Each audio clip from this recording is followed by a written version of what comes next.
हा दिशा ठरवायची का? तारीख पण ठरवायची का?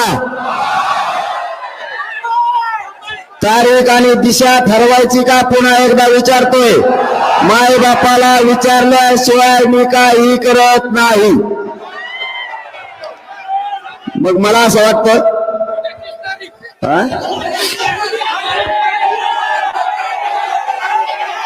नाही नाही नाही इतक्या जवळ आहे का? अरे हवा लढायचं ना मग जिंकून सुद्धा यायचं असं नाही. मग उठलं की पळाले असं नाही. मग गाफील वागायचं नाही. गाफील आणि घात होतो समाजाचा आणि स्वतःच्या आत्मविश्वासाचा सुद्धा. अजिबात असलं नाही वागायचं. मग मी तुमचाच पोरग आहे. फक्त डाव टाकले म्हणून इथपर्यंत यशस्वी झालंय. फक्त डाव टाकले. ताकद नाही माझ्या अंगात. फक्त बुद्धी वापरली आणि त्याला जोड तुमच्या शक्तीची म्हणून यशस्वी झालंय. गडबड गोंधळात माणूस फसतो. मागा पुढे बघून चालायचं. काटा आहे का? चिखल आहे का? पाय टाकायचा का? फसत नाही. आणि जेव्हा माणूस फसत नाही तेव्हा जिंदगीत कधीच अपयश होत नाही. कधीच. तयारीला लागा. तयारीला लागा. तुम्ही 15 म्हणलात पण 15 नाही. त्याचं कारण बी सांगतो. आपलं सगळं खरं असतं. कारण असे 18 त्यांनी काय डाव टाकला माहिती का तुम्हाला? थांबा ना. त्यांनी काय डाव टाकला माहिती का तुम्हाला? तुम्हाला माहित नसला तर ऐका काय डाव टाकला. त्यांनी आपल्याला नोटिसा दिल्या आणि त्या मुंबईला 144 लागू केला. किती तारखेपर्यंत? 18 पर्यंत. चला 20 जानेवारी मुंबई आमरण उपोषणाला. आमरण उपोषण मनोज जरांगे मुंबईतल्या आझाद मैदानावर 20 तारखेला करणार. त्याला भेटायला मराठे येणार. आम्ही भेटायला नाही यायचं का? भेटायला येणार नाही का? तुम्ही मला भेटायला कस काय येऊ नका म्हणणार? तुम्ही ट्रॅक्टर दाबून ठेवता. मराठ्यांना दाबणं सोपं नाही भाऊ. आरक्षण पाहिजे. मोकळं माघारी येत नाही दादा. मला एक सांगा, तुम्हाला तारीख पटली का? नियोजनाला टाइम पाहिजे. सगळ्यांनी मनापासून शेवटपर्यंत हातवर करायला बदलायला. शेवटच्या टोकापर्यंत. शेवटच्या टोकापर्यंत 20 जानेवारी रोडवर बसलेलो हवेवरचे सगळ्यांना तारीख 20 जानेवारी सगळ्यांना मान्य आहे का? फक्त शांततेत जायचं. शांततेत यायचं. आरक्षण घेऊन शांततेत करणार का? हातावर करून मला शब्द द्या मुलाला. मी तुमच्या जीवावर करतोय. मला फसवायचं नाही. मी तुम्हाला कधी फसवत नाही. पुन्हा एकदा हातावर करून सांगा. सगळ्यांनी रोड सहित शांततेत करणार ना? बसा खाली. आता पुढचं निवेदन सांगतो मी. कसंच आरक्षण देत नाही बघू. हा बघा आता शांततेत आहे का? आपण आपल्या पिकाला पाणी देऊन घ्या. पटापट कापस वेचून घ्या. घरची व्यवस्था चांगली करा. कारण एवढे 15 दिवस पाहिजेत काम करायला. आपण शेतकऱ्याच्या पोरात नीट आहे का? शेतकऱ्याच्या पोरात आणखीन एक घोषणा करायची राहिली. तेवढी ऐका. आंतरवाली पायी मुंबईला हा मराठ्यांचा जनसागर जाणार.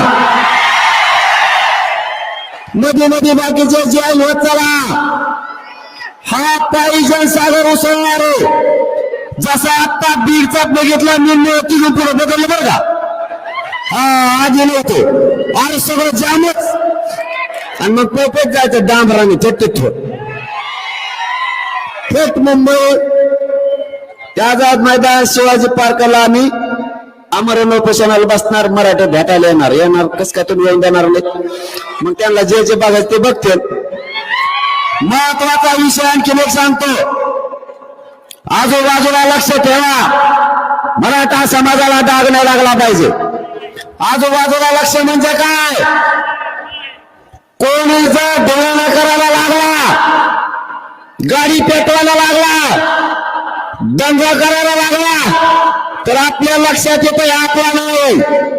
जागेवर धरून पोलिसांकडे जायचं आणि पोलिसाला सहकार्य करायचं, सरकारला नाही करायचं. जागेवर धरून पोलिसांकडे जायचा, कारण तो आपला नाही. आणि आपला जरी असला ना, जर तो तो जर जाळपोळीचा उद्देशाने असला तर त्याला लगेच ताबडतोब टाकायचं. तो रस्ता करायला त्यांना, रस्ता करा त्यांना. दुखतंय वाटतं, अँब्युलन्स इकडे उजव्या हाताला आंब्याच्या दिशेने अँब्युलन्सला आणा. चलत आले ते स्वतः चलत आले, पण तब्येत खराब वाटतं. बाकीच खाली बसा रे, त्यांना रस्ता करा. बाकीचे उभा राहू नका, त्यांना जाऊ द्या. अँब्युलन्स आंबाकडे व्यासपीठाच्या उजव्या हाताला आणा. मला बारीक देण असतं भाऊ, उगाच समाजाला मायबाप नाही म्हणलं. मायबाप तुम्हाला महत्वाचा विषय सांगायचा होता तो सांगतो. आजूबाजूला बारकाईने लक्ष ठेवा, कोणाला जाळपोळ करू द्यायचं नाही. आणि आपला जो आंदोलनाचा एरिया आहे त्याच्या बाहेर कोणी काही करू नये, आपल्याला देणं घेणं नाही. सरकार ते पोलीस बघतील. आपल्या माणसाकडून कुठलाही जाळपोळ होणार नाही याची दक्षता घ्यायची. किंवा तयार करा, सगळं घ्या. बऱ्याच दिवस माघारी यायचं नाही. कोणाचं बंद पडू तिकडे काही होऊ, त्याने फक्त आपली संडाची व्यवस्था करावी अशी आपली इच्छा आहे त्यांनी. कारण आम्ही जवळपास 3 कोटीपेक्षा जास्त येणार आहे. थोडे तिडके मराठे घरी राहत नसते. आणि मी मुंबईत निघालो. जर तुम्हाला आणखीन एक सांगत राहिलं बांधवांनो, आता शेवटाकडे जातो, म्हणजे संपला आपला, आता संपत आले सभा.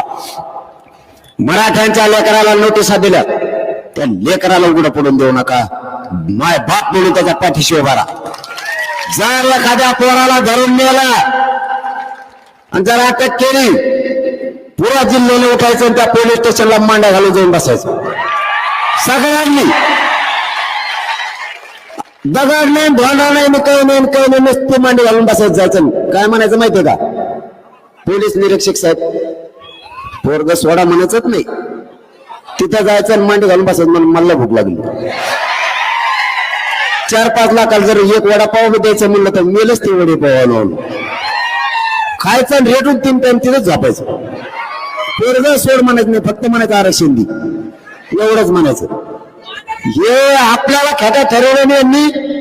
मग मराठी काय असते ते आता बघा तुम्ही. आता 20 जानेवारी फक्त शांततेत, कारण हा महाप्रलय इतका मोठा असणार आहे, सगळीकडे ब्लॉक होणारे. बारकाईने लक्ष ठेवा, कुणाला उद्रेक करू द्यायचा नाही, आपल्या आंदोलनाला गालबोट लागू द्यायचं नाही. पण आरक्षण घेतल्याशिवाय माघारी फिरायचं